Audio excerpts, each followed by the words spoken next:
So today we are covering an overview of managed care and CalAim, enhanced care management, what it is, who may be eligible, who may not be eligible, community supports. Those are programs which help institutionalize people return to the community, as well as the programs which help prevent institutionalization in the first place, navigating your managed care plan and your rights under managed care.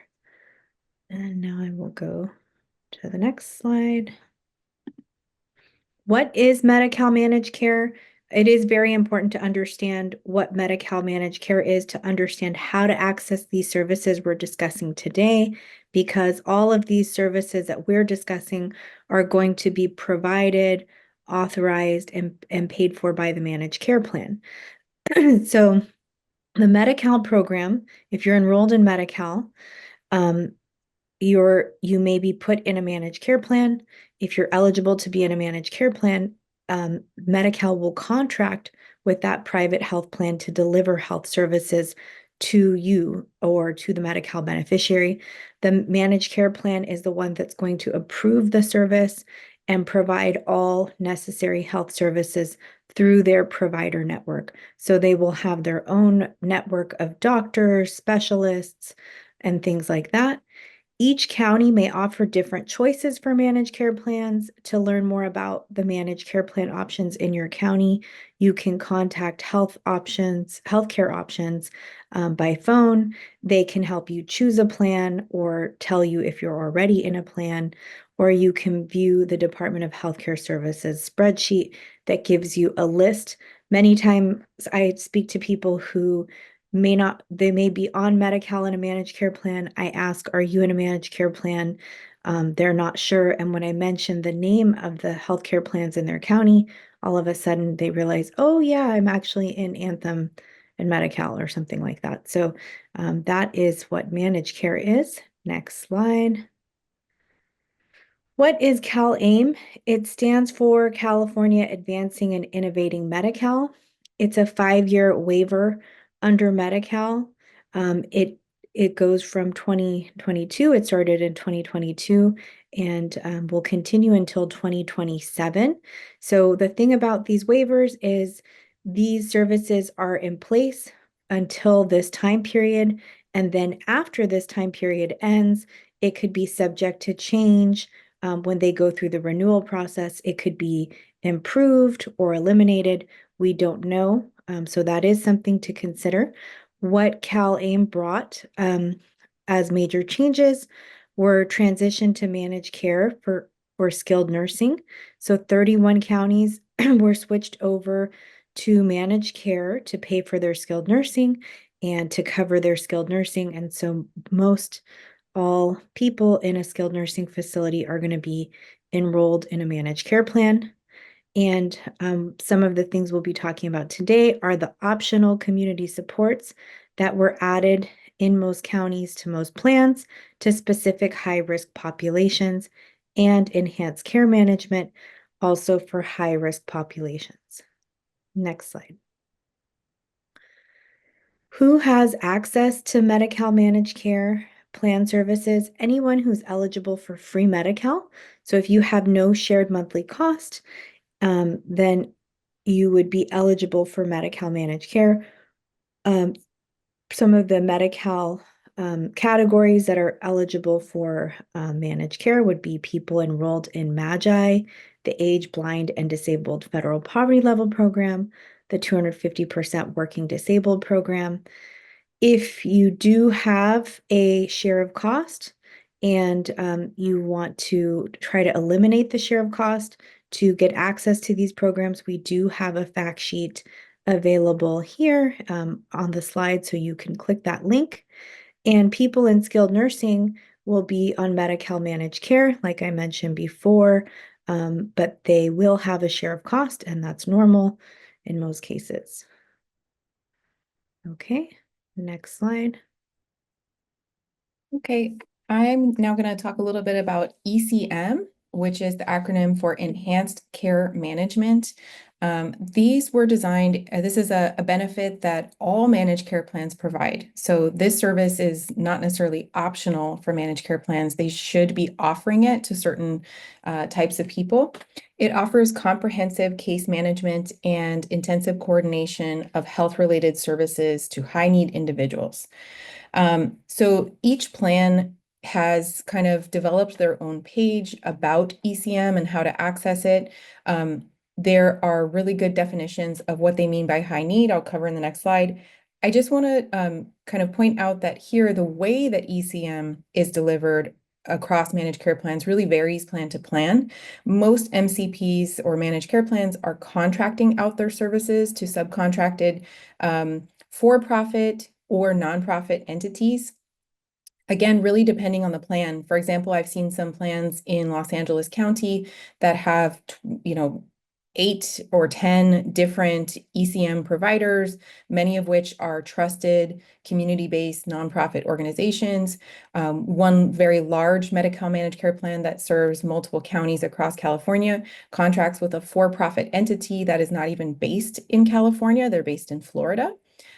Which, raises some concerns about how effective that subcontractor will be in really understanding California-based resources and how effective they'll be in helping people kind of navigate the services that they need.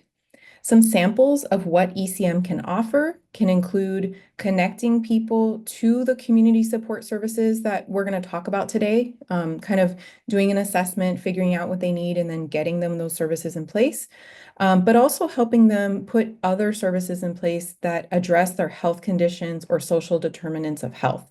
So that can be housing, food, anything that helps them, be more secure in their day-to-day life and therefore have greater health outcomes. ECM can coordinate transportation to medical visits, rehabilitation, or therapy. They can support with treatment plans. So, for example, they can, for somebody that maybe doesn't have a circle of support and is not capable of kind of keeping track of all the things that are going on, maybe they're really suffering from some health condition that makes it difficult for them to follow up with their doctors. They can help schedule appointments. They could provide the person with appointment reminders. They can set up the transportation to and from those upcoming appointments. They can ensure connection to public benefits, and in some cases, they can even accompany ECM participants to their benefits with public benefit entities. So the eligibility criteria, there's really very detailed guides for each of the things that we're going to be talking about today. I think the ECM policy guide is 80 pages. So the highlights on targeted populations are for individuals experiencing homelessness. Medi-Cal is using the HUD definition of homeless, which is very broad. So it can be people who are at risk of homelessness, people who are in unstable living conditions. It maybe isn't, it doesn't just have to be kind of the textbook definition of what we think of homeless as, someone who is actually living on the street. It can include adults at risk of avoidable hospitalization or maybe high ER utilization, so someone who's going to the ER very frequently. Adults who are at risk of institutionalization, so someone who is at imminent risk of going into a nursing home, and nursing facility residents who are wanting to transition back to the community, who want to get out of a nursing home setting. People can be referred for ECM by their doctors. They can be identified by the Medi-Cal managed care plan themselves. They can be referred by community organizations, or they can have a self-referral. Some of the limitations for ECM is that there are many groups, there are many people who cannot use ECM because they're already enrolled in a service that is supposed to be or is expected to provide similar kinds of case management services. So the goal with any Medi-Cal program is that there cannot be a duplication of services. So for example, individuals who are receiving 1915C HCBS waivers, home and community-based services waivers, like the ones that are listed here. For example, the ALW program. People in ALW, people in the HCBA waiver are supposed to be receiving support with connecting to other services that they need. And this is not to say that they are definitely receiving those services, but the idea is that it would be a duplication of services. Similarly, people who are receiving hospice are not able to ask or not able to participate in ECM. people who are enrolled in California Community Transitions, people who are in kind of senior advantage plans, Medi-Connect, Medicare, Medi-Cal plans, people who are receiving PACE services, or individuals with a developmental disability residing in an ICF facility. So one thing that's important to point out is that those who are on a waiting list for a waiver program can use ECM while they're waiting to be enrolled in an HCBS program. So if someone's on the ALW wait list, they can receive ECM, they can receive community supports, they just can't duplicate the service. So at some point, if an ALW slot became open, they would no longer, they would choose to stop using their ECM and they would switch over to the ALW program. Okay. Next, we're going to be going into CalAim and the 14 different community supports. Today, we're only going to be focusing on a few of the community supports that really focus and help older adults and people with disabilities avoid institutionalization. As Pauline mentioned, this was an optional support or optional services that went live in 2022. Managed care plans have the option to add new community supports every 6 months, and they have been, since it went live very early on. Many of the plans only offered some of the services. Across California now, most of the plans offer almost all of the community supports, but it's important because if you're in a county where one of the supports we are talking about today is not available, you'd really want to check, make sure that your managed care plan is offering that in advance. CalAim services are optional, or the community supports are optional services that the health plans can opt to provide. So it's not an entitlement. The managed care plan has to decide that it is more beneficial to the beneficiary and more cost effective to authorize a community support instead of another possible more expensive service. So for example, if a community support would prevent somebody from going in and out of an ER, if a community support would prevent someone from becoming permanently institutionalized in a nursing home, then often the managed care plan will authorize that service. So it has to be medically appropriate and cost effective. So of the 14 community supports that are available, we are going to focus on these community supports that prevent institutionalization or that support transition into the community. So those include assisted living facility transitions. If any of you have been working in the community support space and trying to help people connect with these services, I can announce that DHCS has just changed the name to the Nursing Home Diversion Transition Services. It's now called Assisted Living Facility Transitions. I think that's helpful because the previous title was quite a mouthful. Community or home transition services is also a new name for a community support that's been available to help people transition back to the community out of a nursing home. Environmental accessibility adaptations, which is a home modification service. We're also going to be talking about personal care and homemaker services and respite services. So some important considerations for folks who are either working with people that may benefit from a community support, or if you think you could benefit from a community support, it can be helpful to take a look at the Department of Healthcare Services policy guidance. We have links included in our slides to their new policy guidance. There's 2 very long policy guides, but I do suggest maybe taking a look at the section for the community support that you're most interested in, because it does really go into detail about the eligibility criteria and what kinds of services can be offered. Managed care plans are supposed to be following this guidance in the implementation of these services. So these guides offer information about what the community support should provide and also how the services should be provided. It offers very detailed information about the target populations and eligibility criteria and the types of providers that are allowed to be contracted to provide the service. One thing that's very confusing for people is that each managed care plan really implements the service in a different way. They vary in how they've chosen to implement community supports.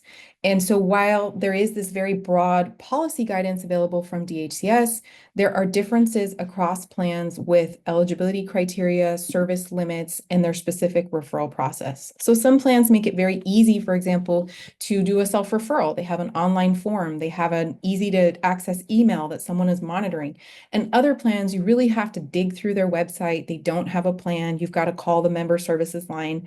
Um, Plans are supposed to be identifying members who could benefit from community supports.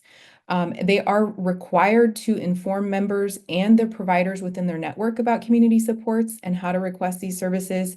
But unfortunately, based on the information we've received from Medi-Cal beneficiaries and from a lot of our work with social workers and discharge planners who work within these Medi-Cal managed care plan systems, that doesn't seem to actually be happening en masse. Most of the managed care plans have this kind of small department that runs the community supports, but outside of that, we're hearing that people within their own network do not know. Social workers and hospitals have not been trained. They don't know how to refer to their own plan's benefits. Um, Plans must accept self-referrals, referrals from families and caregivers, and referrals from providers or community-based organizations. However, that again varies. It really depends on how easy the managed care plan has made the referral process accessible. So I've seen plans that require, a community-based organization that submits a referral to also, submit the diagnostic criteria for someone. That seems like a barrier that should not, be allowed because often community-based organizations, for example, CANHR, we usually don't have access to people's diagnostic criteria. We're simply submitting this referral, trying to flag the fact that this person could probably benefit from the services. Plans are also supposed to train their call center staff, that member services line that people call. And what we're finding is that people call that line and are often given incorrect information or told that they've never heard of, the service that is being requested. So that's kind of the negative side. The positive side is don't give up. There are people who can help you navigate these services, and we definitely want to hear if a specific managed care plan is putting up unnecessary barriers to services. But understanding all these options and how to receive the services, it can be confusing. It may require research to figure out which managed care plan offers which services, and it may require people to advocate for services if they're denied. Okay, so now we're going to transition into looking at some of these services in detail. Okay, I'm going to talk about assisted living facility transitions. I am so glad they changed the name. I could never get it right. It used to be nursing facility transition or diversion. So this program is actually very similar to the assisted living waiver. What happens a lot is I get calls from people looking to access the assisted living waiver, and they want to know how they can get on it, how long it might take. And you may have heard there is a very long wait list, especially for people coming from the community. It could be, 2, 3 years. We don't really know.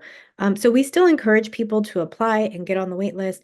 But if someone has Medi-Cal and Medi-Cal managed care, they're going to be much more quickly served if they apply for the assisted living facility transition or program.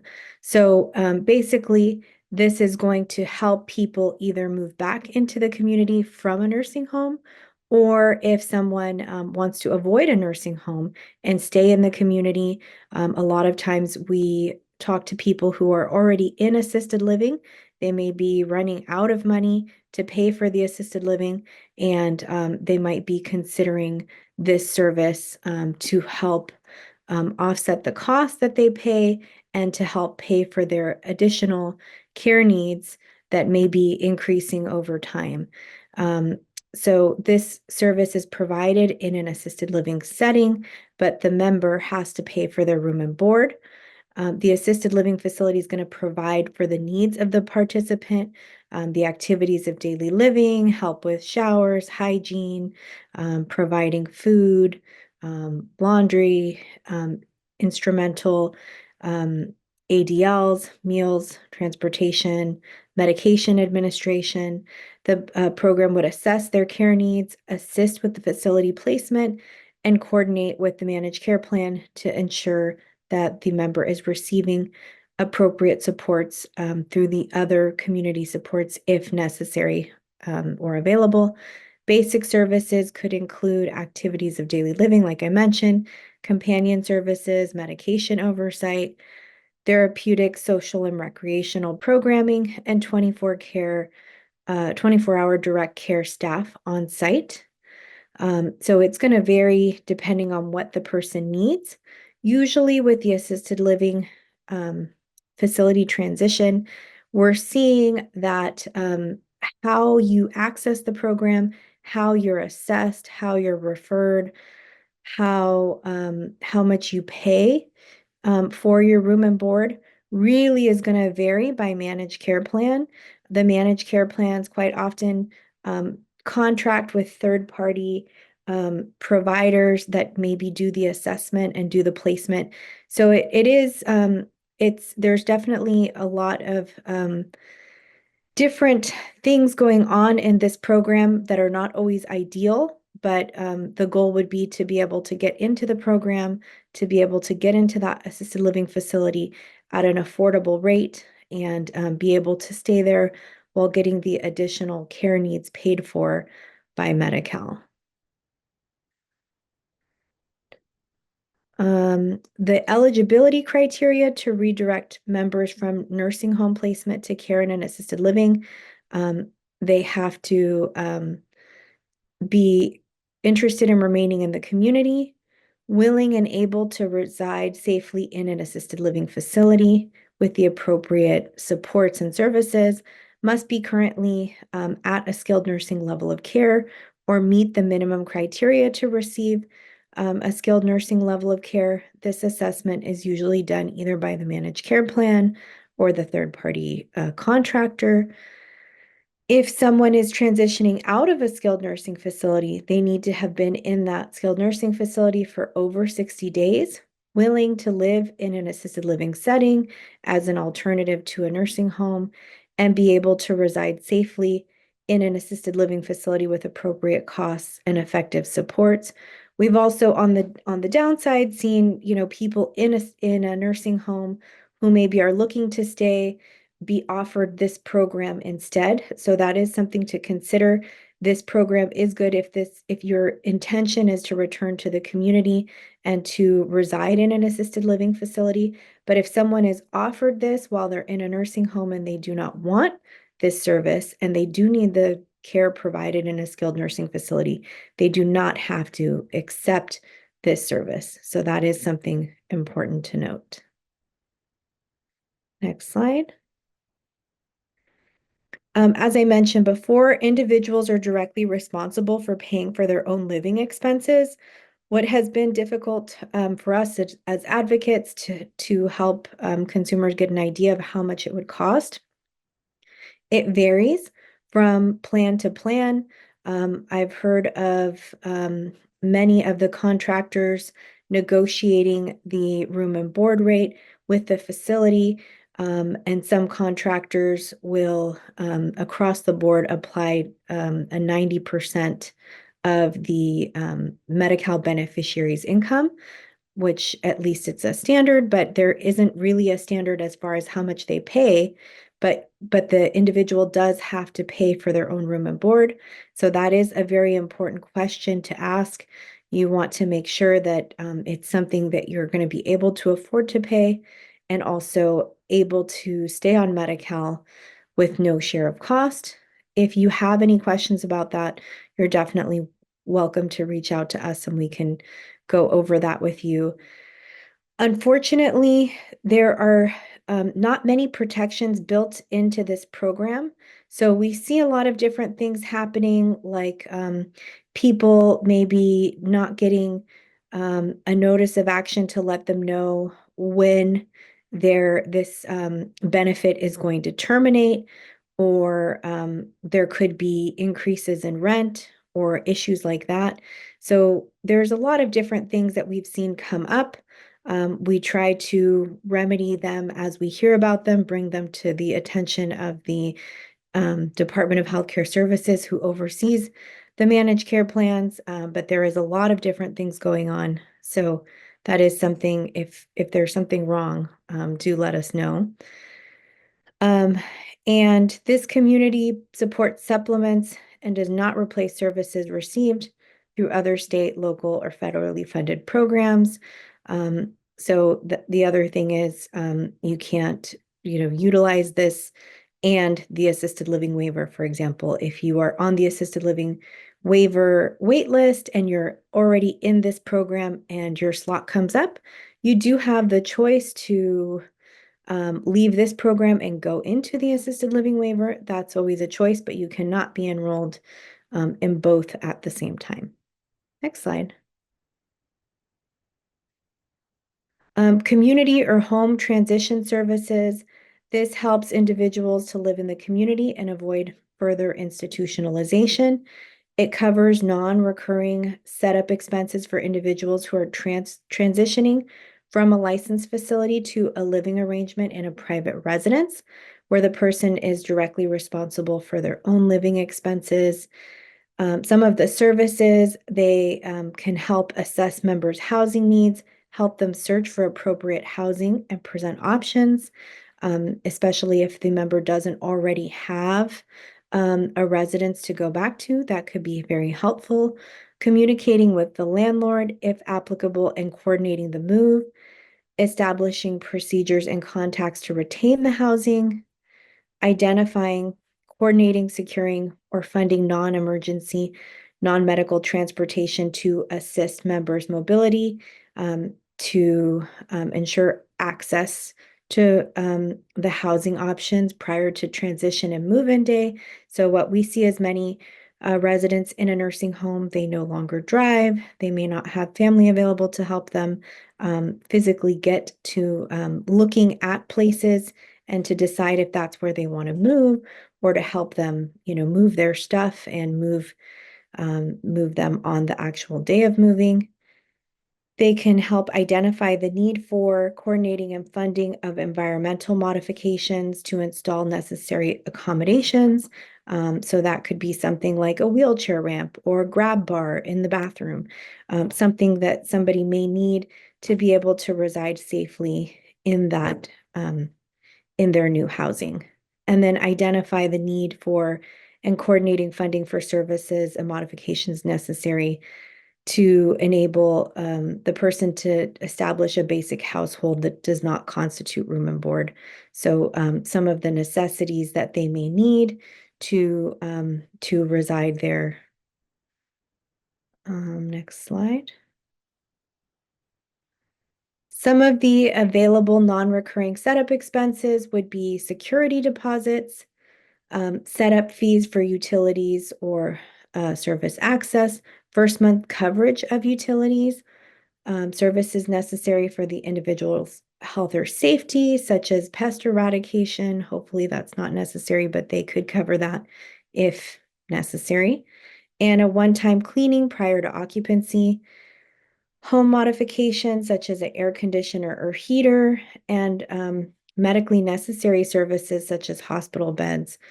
So these things could all be very helpful to make sure that person has what they need to transition from a nursing home into home and be able to reside there successfully.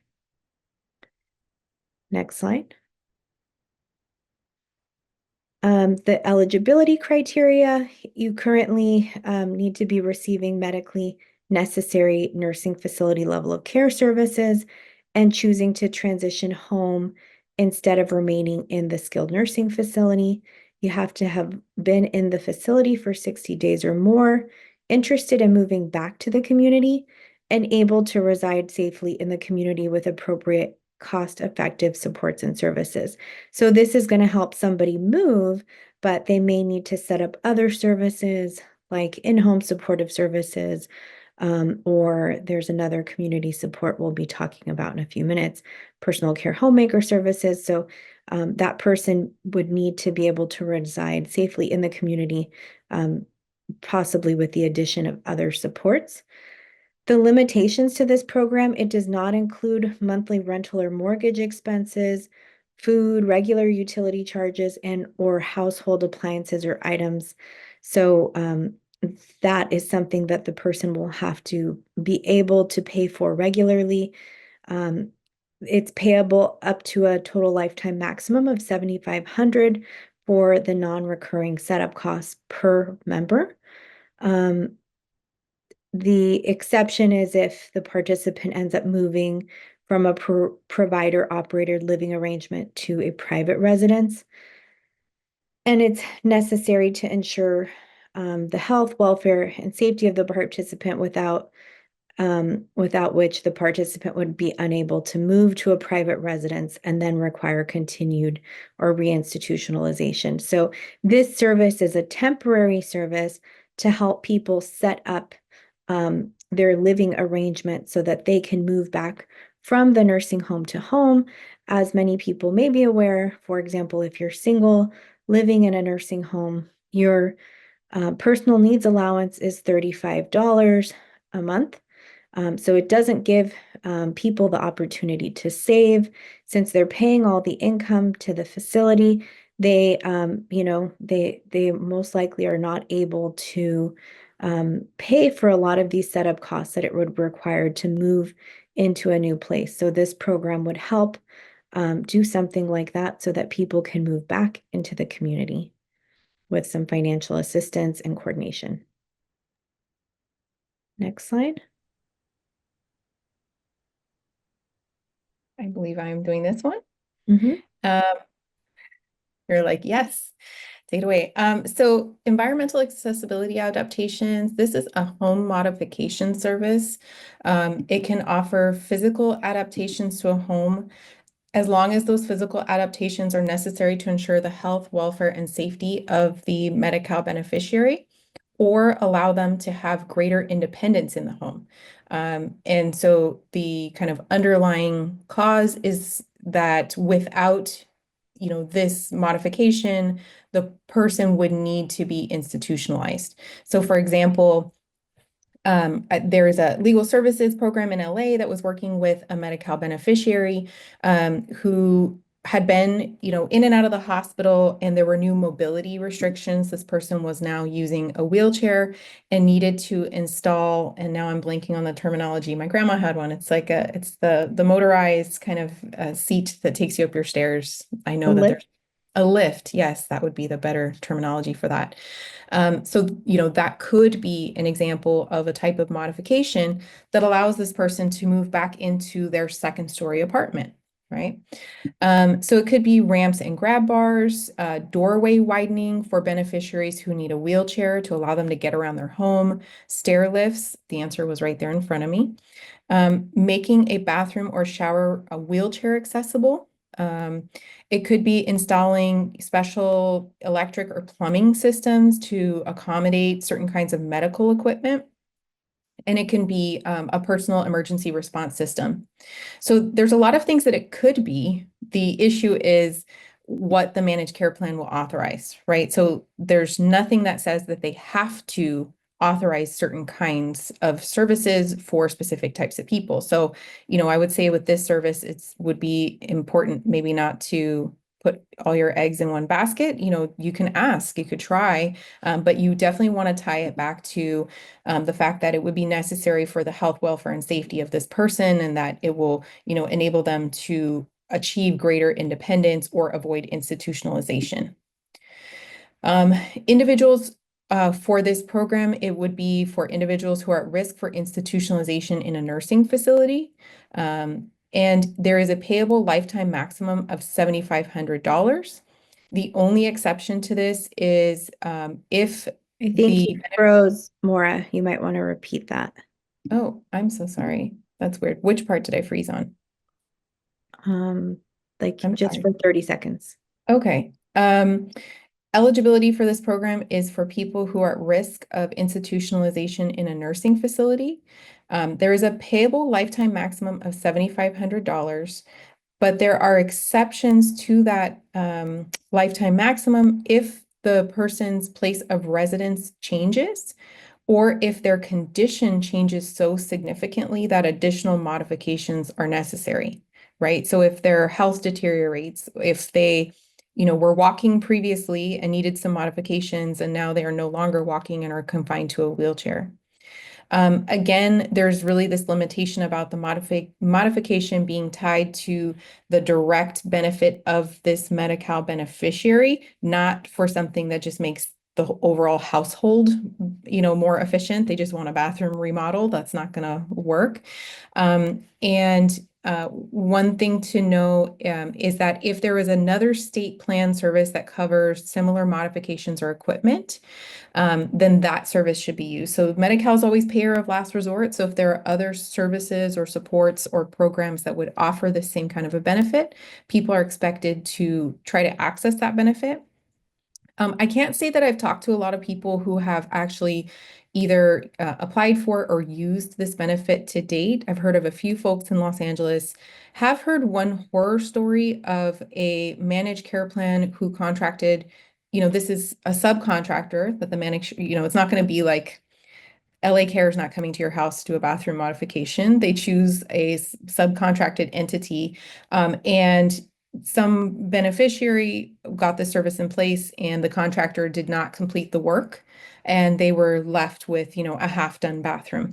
So obviously, you really want to whatever extent possible, ask questions about the contractor, see if there's is there an ability to choose your own contractor? So I would just advise people before going into this, because we're really not aware of all of kind of the nuances of this program because people are not really utilizing it, to just ask a lot of questions before you allow somebody to modify your home. Next up, this program, when I saw it come out, having worked in the regional center system with people with developmental disabilities, and teaching classes about how people can apply for IHSS back in the day, this service to me was really, kind of groundbreaking. I was very excited. It's called Personal Care Homemaker Services. And so, I do think in theory, it is a great program, and there's some things that people need to know so that they can really fully utilize the benefit. Personal Care Homemaker Services is very similar to IHSS. So it can provide people in-home support with all the kind of activities of daily living that they cannot do on their own. It could be meal preparation, laundry, grocery shopping.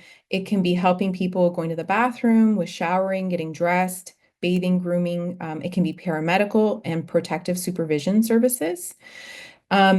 So the way that this program is supposed to be implemented, it is supposed to supplement existing services, right? So people are still expected to utilize Oh, IHSS. sorry, you froze again. I'm so sorry, I don't know what's happening on my end. Am I frozen right now? No, no, Okay. they left off at, I think you were saying paramedical services.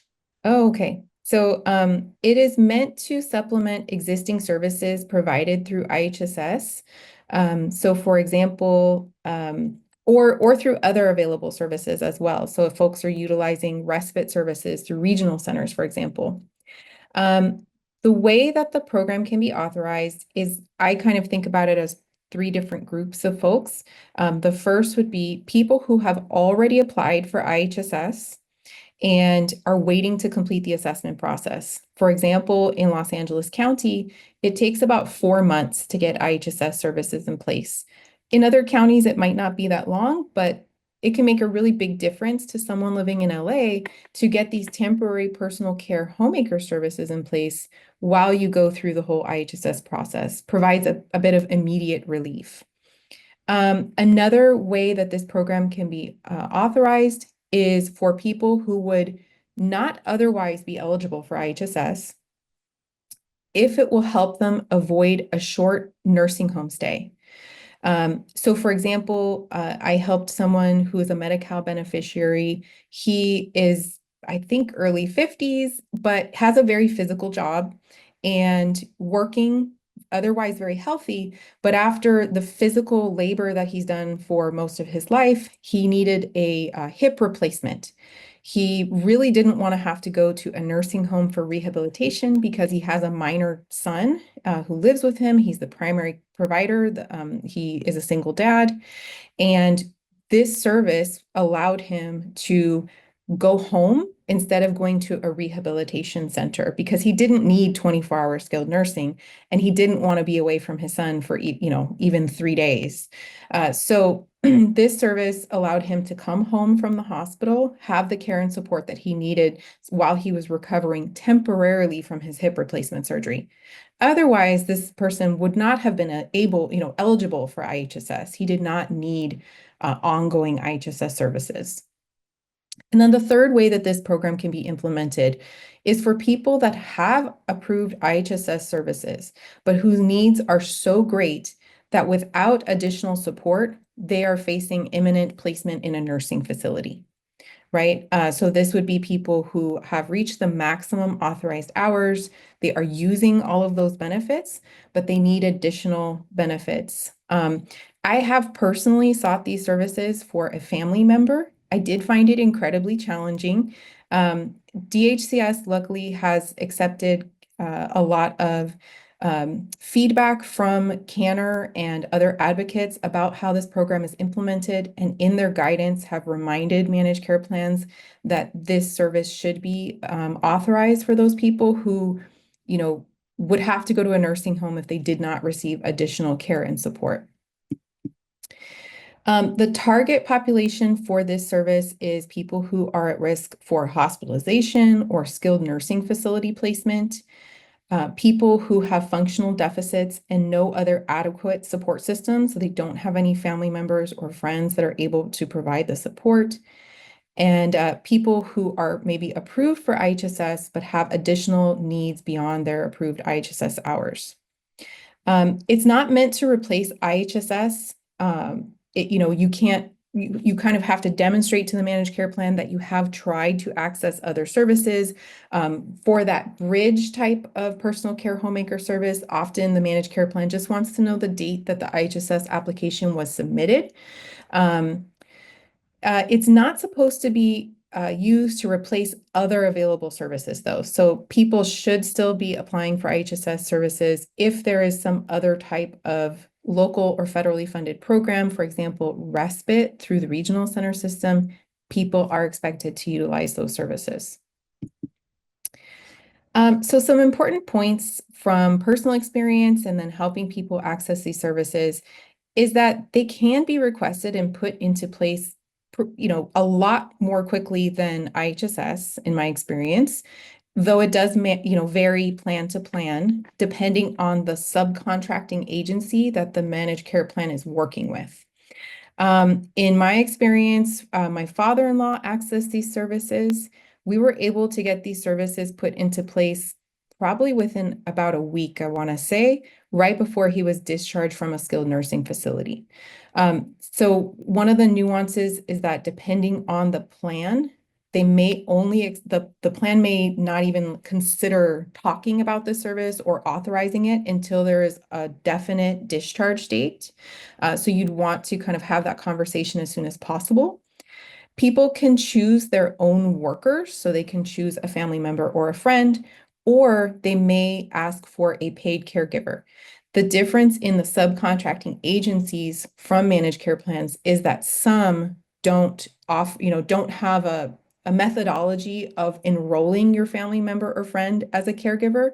So you'd really want to be clear with the managed care plan that you've already identified a worker or that you do not have a worker and you're asking for them to, provide their own worker. Plans and the contracted providers of these services often vary in how they determine the number of services or in their assessment process. I've had the experience of one subcontractor who had no assessment process at all. They just said 4 hours a day. And then there's some pretty kind of well-developed subcontractors who have been doing these kinds of services in, for example, the regional center system for a long time, who have some basic kind of screening questions that they base their decision in the number of hours to, that they're requesting from the managed care plan. So again, you'd want to ask questions about how these decisions are being made. DHCS has not set a maximum number of hours in their guidance. So it's unclear what the maximum number of hours available are. That said, they can't duplicate any hours. So for example, there's only 24 hours in a day. And if someone is receiving support with, from another program for 12 hours a day, there'd be no way to, it can't overlap with other kinds of funding services. So it would really, it's not really going to meet 24-hour a day needs. I would be very surprised to see that.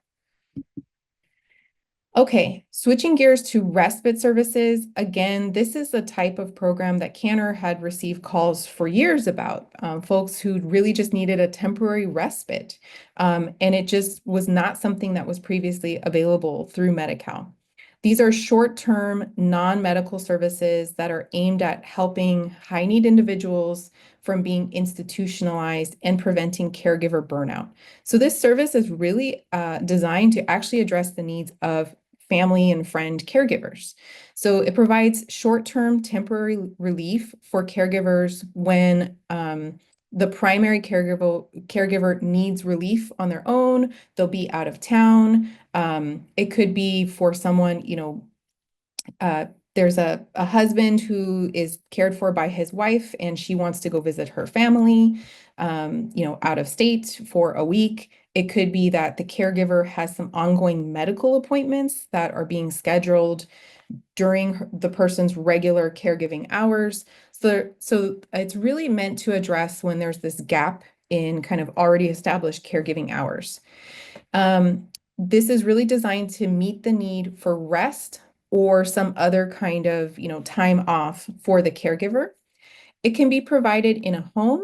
It can be provided in a location being used as a home. So for example, the home of another relative or a friend, or at an approved out-of-home location like an RCFE or assisted living facility.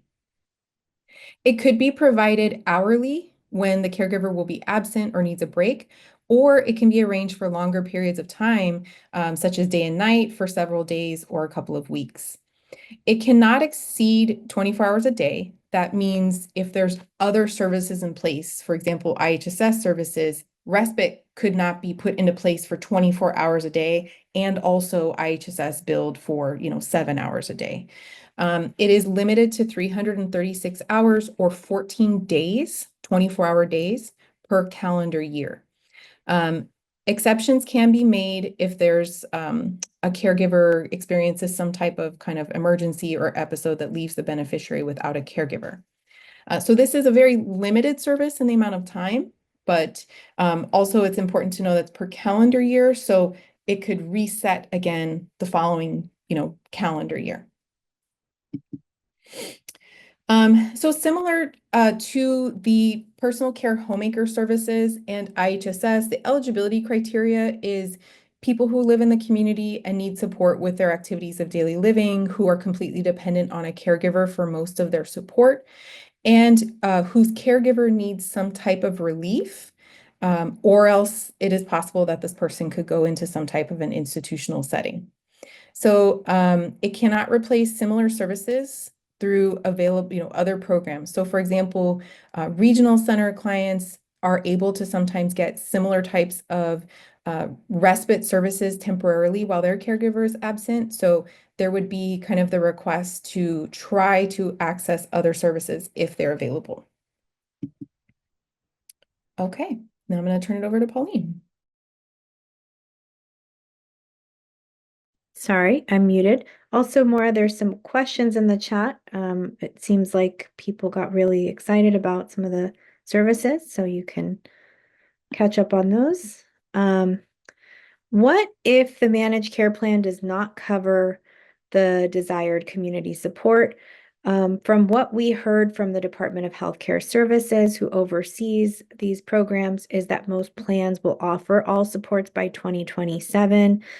So we recommend contacting the plan to see if they're able to provide comparable services or how soon they plan to implement the desired support.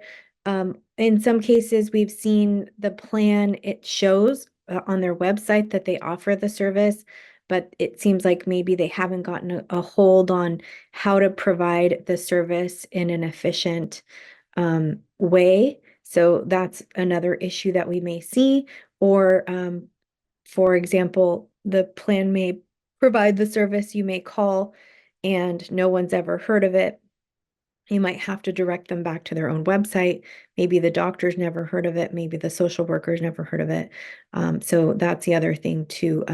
You can check this list here that we have. You can click the link, or you can also, if you're already enrolled in a managed care plan, go to that managed care plan's website, search community supports or ECM, and see what it says on their website or in their member handbook.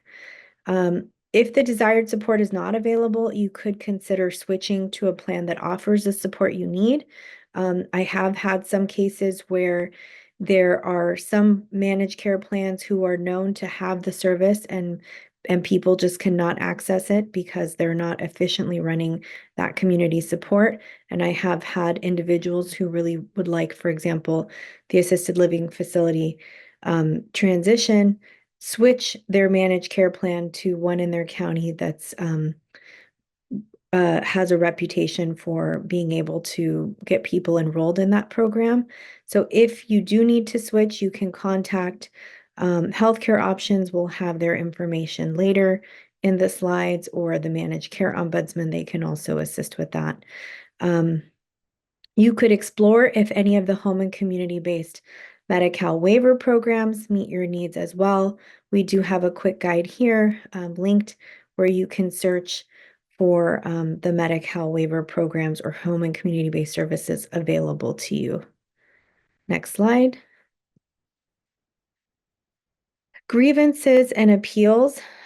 We have heard of many cases where either somebody has requested a service and been denied, or somebody did get access to a service and then at some point it was terminated before they wanted it to be terminated.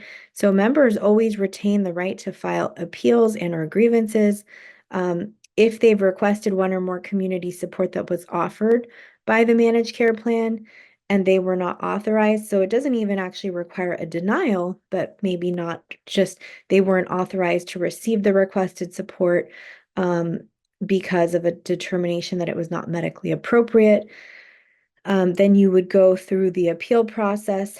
The information to appeal the plan should be included in the notice of action. We're also seeing not everybody gets a notice of action. That should be in writing from the managed care plan. If you don't receive a notice of action, you can find the information how to appeal with the plan on the plan's website.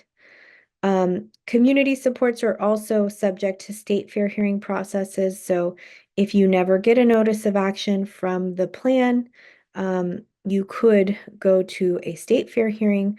But if you want to exercise all of your all of your appeal rights, you could start with the managed care plan and go through the process listed on their website. So this would be the process. Somebody would request support. The managed care plan denies authorization. The member should receive the notice of action.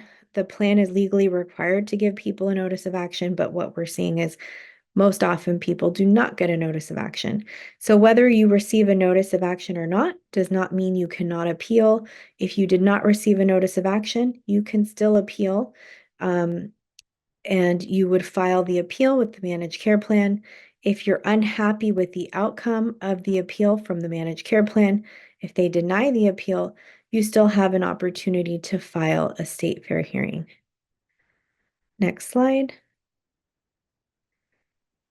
How to file a grievance or an appeal with the managed care plan.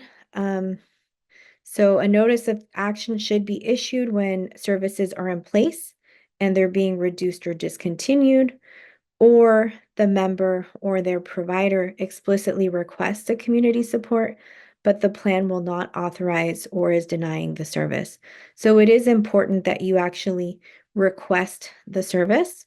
I've heard of, for example, sometimes a member is enrolled in ECM, Enhanced Care Management, and they requested that the enhanced care manager help them get into nursing facility transition, and they wouldn't refer them. So my advice has been to go directly to the plan and explicitly request the community support, even if the ECM won't do that request for you, or even if the social worker or the doctor won't do that request, you as the member or a friend or family member can specifically request the community support. And so at least then you have that you requested it, and then you can appeal if the service is not authorized or it's denied. The notice of action should provide information about how to file the appeal with the managed care plan. But like I said, if you don't receive the notice of action, you can still file an appeal. You can find the information on the plan's website, the member handbook. If you're still unable to find the information, you could contact the Department of Managed Healthcare or the Managed Care Ombudsman, and we will have their information on another slide. Next slide. Here's information about how to request a state fair hearing if you're unhappy with the results of the managed care plan appeal, or if the managed care plan never issues a notice and you decide to bypass that process and go directly to a state fair hearing. This is how you would request one. Next slide. Resources for help during the process. The managed care ombudsman can be helpful to resolve issues between Medi-Cal managed care members and plans. We've seen them help people get accelerated transitions from one managed care plan to another. That has been very helpful. Sometimes a member has a difficult time getting their notice of action or verifying what action was taken when they were denied a service or not authorized for a service. The managed care ombudsman could be helpful in helping that member identify what the managed care plan's stance is and to help them decide whether or not they want to file an appeal. Healthcare options, you can contact them to learn more about the managed care plans, review the options in your county to find out what managed care plan you're in, to choose a managed care plan. That's something that healthcare options would help you with. And the Department of Managed Healthcare, you can contact them for complaints against a managed care plan or to request an independent medical review if you feel that a service is medically necessary and the managed care plan is saying that it's not. You can request an independent medical review from the Department of Managed Healthcare. Unfortunately, it's not available in all counties, but when you go to file, it would let you know whether that's not available in your county. And here's some resource links available to you with information about the managed care plans and the community supports available. The community supports policy guides, they are very long, but you can search them. I think especially if you feel that you're not getting a service or they're not correctly assessing your need for the program, that might be a good opportunity to look at the policy guide to see what eligibility criteria was set by the state and what the plan should be following. And if you are filing an appeal, you definitely would want to look at this to make sure that you're able to support your case. And there's also a policy guide for enhanced case management or care. It's care Care management, right? management. Yeah. Care management. Sorry, I probably did that. And also CANHR's Home and Community-Based Services Quick Guide. We do want to leave time for questions. We realize that it's 11 o'clock right now. So if you want to stay on, you certainly can. We had some questions that were submitted before the webinar during registration that were really great questions. So we want to make sure we get to those. Just have to find them. Sorry. I would I'm sorry. I would say, looking at the comments in the chat box, you can see that the services really vary by plan based on the different issues that people are experiencing that they're commenting in the chat. So, Yeah. One of the questions was about whether services are available for people with a share of cost. Is that something that you would be able to yeah. answer? So To qualify for managed care, either you have to be in a nursing home with a share of cost or in the community without a share of cost. So we do have a fact sheet that we provided about share of cost, and it gives tips about reducing your share of cost. So in some cases, you can purchase additional healthcare premiums to reduce your countable monthly income. In other cases, if you're interested in the assisted living facility transition, you're going to be paying a certain amount of money for your room and board, and that actually would count as a deduction for Medi-Cal. That's going to be a little bit more complicated. However, that could help you eliminate your share of cost. I've seen a lot of problems getting this resolved through the Medi-Cal office and also with the managed care plan. So that is something we can provide information and assistance with if people are experiencing those issues. But there can be a way, if you have a share of cost, to look at reducing or eliminating your share of cost. For married couples, there's also additional options such as spousal impoverishment to reduce or eliminate your share of cost, but spousal impoverishment is only available with certain home and community-based services. So it gets pretty complicated. So for example, you could be on IHSS and be receiving maybe at that point, then you could be eligible for spousal impoverishment and get you access to a managed care plan because maybe you need additional personal care homemaker services or respite or something like that. But it does get a little more complicated once you get into spousal impoverishment eligibility, but you're welcome to give us a call and we can help you work through some of those calculations. And I just put our fact sheet into the chat about understanding, it's a kind of a new terminology, shared monthly cost, but it's share of cost. So DHCS is looking at transitioning the terminology, and it helps people figure out how to reduce or eliminate if that's an option.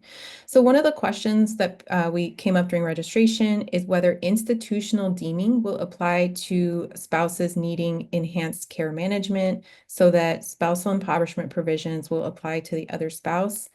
Unfortunately, at this time, spousal impoverishment provisions are not, these services do not help people qualify for spousal impoverishment. So ECM and community supports at this time would not help someone meet the eligibility criteria for spousal impoverishment. But as Pauline just, finished saying, there might be some other option where they could possibly utilize one of the traditional kind of home and community-based services programs that can help people be eligible and then use some of these other managed care plan benefits.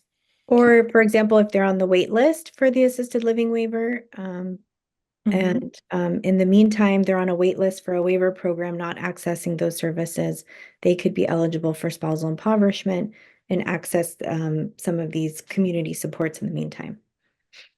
One of the questions is about someone who wanted to know how ECM programs can assist with placement into a skilled nursing facility from the community. That's a great question, and they should be doing that. Um, I have seen more often that they are more focused on trying to figure out how to keep people out of nursing homes and maybe offer some of their other community supports. But you really have to advocate for them to help place you in a skilled nursing if that's the level of care you need. That is what they should be doing. But we haven't heard a lot of success stories of people utilizing ECM to help place them in skilled nursing, but they should be doing that. Another question is what services or resources can be put into place prior to a patient discharging from the hospital.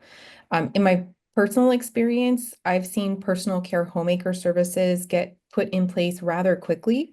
Again, that was something that my family, was able to set up for my father-in-law. It was the service that allowed us to bring him home. We otherwise would not have been able to care for him, or my mother-in-law wouldn't have been able to care for him at home without those services. And from my memory, which is a little fuzzy from the time, because it's a stressful time, but I think it took maybe 5 days. Now, again, that is going to vary plan by plan. It also helped that there was an advocate in the family. So it was, I knew how to phrase the questions and how to follow up. So I don't want to say that it's always going to be 5 days, but it is something that definitely can be put into place quicker than IHSS. So if anybody has experience with IHSS, regardless of county, it takes time, right? It can often take 2 months. Los Angeles County, by and large, it's taking 4 months. So I would say personal care homemaker services, respite services similarly can be put into place rather quickly. Um, Pauline, this is a good question, I think, for you. Can residents who do not have any income get an assisted living facility placement with CalAim funding? So unfortunately, they have to pay for room and board. It's federally, it's a federal law that Medi-Cal cannot pay for room and board. So if they don't have any income, they may want to see if there's a way they can apply for SSI. They may be able to make some kind of exception if maybe the person has savings that they could use to help pay for the facility, or maybe even a family member willing to supplement, but it would be very unlikely or difficult for someone to access the program if they don't have income. Um, this is a kind of a specific question, but I think it goes to the point of how these services work. Does a long-term nursing home resident have a choice not to be discharged by their Medi-Cal managed care ECM program? So it sounds like someone who's been in a nursing home for a long time has been assigned to an ECM, enhanced care management service, and is being offered the opportunity to maybe return to the community. And do they have the choice not to be discharged? Um, do you want to take that or? Sure, I can start that. So definitely they have a choice to not accept placement in the community or to be transitioned to the community. But the one thing they do have to confirm, do they still meet the level of care? They may have to go through, they may need to talk to the managed care plan. If the managed care plan is saying they no longer need that level of care, then they may have to appeal or do an independent medical review to prove that they do actually meet the level of care covered by Medi-Cal at a skilled nursing facility. So there can be some other things that they may need to do besides just refusing the transfer, but definitely they do not have to accept any services that they do not want to accept. And one of the requirements for participation in the assisted living facility transitions program is that people have to be willing to move to the community. And I would also maybe question, one of the requirements is that they also have to meet a need for skilled nursing. So if this has happened before where the proposed discharge location is, ALW, let's say, and someone's in a nursing home, you have to meet the criteria for skilled nursing to qualify for that program. So I would question why the person no longer meets the need for skilled nursing in a nursing home, right? So, it's just asking the question, but definitely these are, optional services that people do not have to participate in. One of the questions in the chat, and I think it's a good one just to circle back to, is if you are already receiving the maximum number of IHSS hours but still have unmet needs, can you apply for additional personal care homemaker services? So in the chat, you're listing, very specific diagnoses, and it's not so much the diagnoses that's going to make the difference. It's can you or this person demonstrate a need for additional care and support that without that additional care and support would cause the person to go, have no other choice but to go into a nursing home. So I'll use the example of my father-in-law. He was diagnosed with advanced dementia, had terminal brain cancer, had lost mobility in one side of his body, had lost a lot of his abilities over time. My mother-in-law, who was one of his primary caregivers, was absolutely kind of like at wit's end and was not sleeping at night. So we requested additional 20 hours per week for a period of time so that she could get a caregiver to come in at night to provide additional relief. So this was outside of the IHSS hours. I am not going to say that it was easy. It was incredibly difficult to get the hours, but it is definitely worth asking and making the case. And if you have made the case and have been improperly denied in your opinion, then you have the right, to appeal that decision as well. So I wouldn't so much focus on just the diagnosis itself. You really would have to be proving the need and maybe going into a bit of detail about without these services in place, what could happen, right? Um, so let's see. There was a question from the chat about whether or not there is still a 3-day hospital admission requirement before a member can be placed into skilled nursing, and can people go directly from the community into a nursing home? So this is a little outside of the community supports discussion, but I think it's important to address. If you work with folks that are trying to get into nursing homes, there is no requirement that they must have gone into the hospital before they go into the nursing home. But a 3-day hospital stay triggers Medicare coverage for people that have Medicare.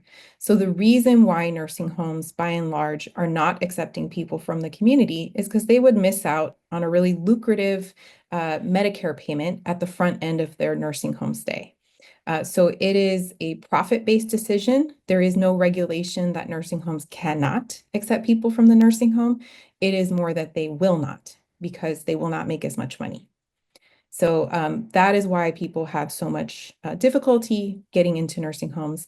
And I say that that's an understatement. I have not talked to anybody who has successfully, been placed into a nursing home from the community in a very long time.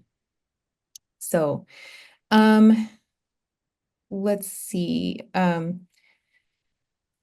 Okay, so it looks like some of the other discussion is about the nursing home stays.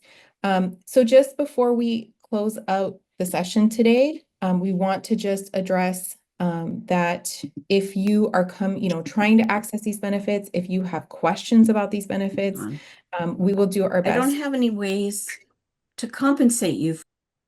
I'm going to mute you. If you have any questions about these benefits, or you are experiencing barriers to these services, please reach out, and we are, definitely up for talking about what's going on and raising to DHCS when things are going wrong. So please do reach out, and we're happy to talk with folks about what's going on. Pauline, any last thoughts before we close out the session? I think you're definitely welcome to follow up with us.